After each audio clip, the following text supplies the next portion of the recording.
Как пример совместной работы татар и таджиков в одном из крупнейших агрохолдингов Самарской области, СХП «Восток», хотел бы слово предоставить директору, как пример, как работают люди руководства. Это Искандеров Ринат Зайнулович, пожалуйста.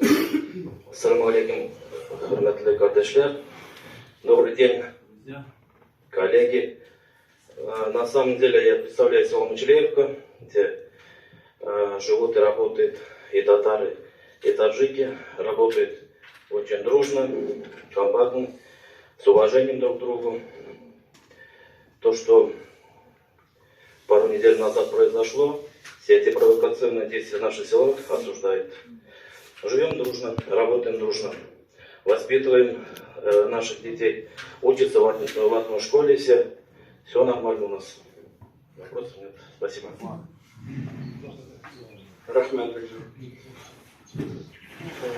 Хотелось бы слово еще предоставить Каримову Абдулле Даверовичу, имаму